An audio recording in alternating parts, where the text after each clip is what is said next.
സംപൂജ്യ സദസ്സിന് സാദരം കൂപ്പുകൈ. കിരാതമായ ഹിംസാമാർഗത്തിലൂടെയല്ലാതെ സാമൂഹിക പ്രശ്നങ്ങളെ പരിഹരിക്കാനാകുമെന്ന് തെളിയിച്ച മഹാന്റെ ജന്മദിനമാണിന്ന്. ഇന്ത്യൻ സ്വാതന്ത്ര്യ സമര ചരിത്രത്തിൽ നേതൃനിരയിൽ നിലകൊണ്ട് ഏറെ പേരുണ്ടെങ്കിലും അതിന് ചുക്കാൻ പിടിച്ചത് അർദ്ധനഗ്നനായ ഫക്കീർ എന്ന് വിൻസ്റ്റൺ ചർച്ചിൽ പരിഹസിച്ച നമ്മുടെ രാഷ്ട്രപിതാവായ ഗാന്ധിജി തന്നെയായിരുന്നു. അടിച്ചമർത്തപ്പെട്ട ഇന്ത്യയിലെ സാമാന്യ ജനത്തിനായി അദ്ദേഹം തൻ്റെ അക്രമരഹിത സഹന സമരങ്ങളിലൂടെ നേടിയെടുത്തതാണ് നമ്മുടെ സ്വാതന്ത്ര്യം.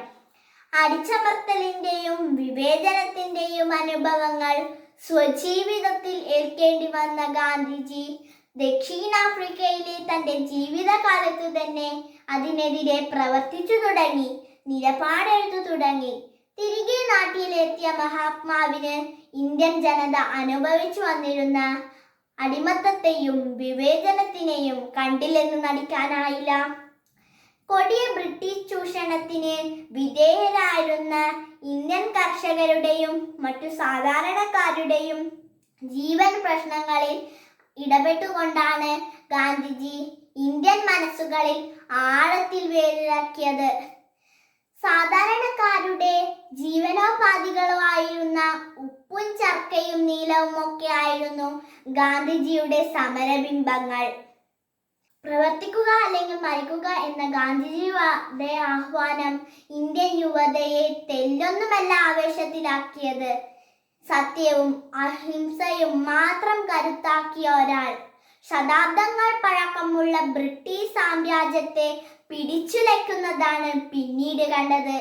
എൻ്റെ ജീവിതമാണ് എൻ്റെ സന്ദേശം എന്ന് ഗാന്ധിജിക്കല്ലാതെ മറ്റാർക്കു പറയാൻ കഴിയും?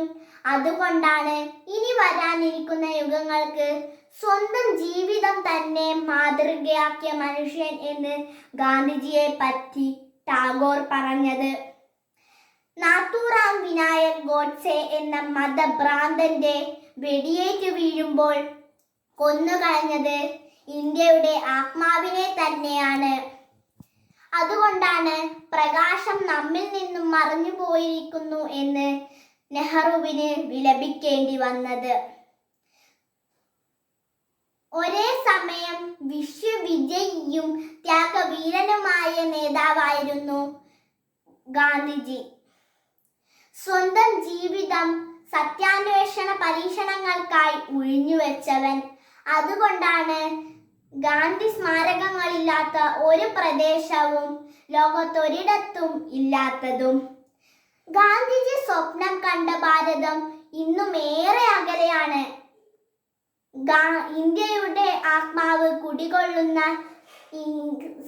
ഗ്രാമങ്ങളിലെ കർഷകരുടെയും ദളിതരുടെയും ആദിവാസികളുടെയും ഉന്നതി ഇന്നും ഒരു മരീചികയായി തുടരുന്നു.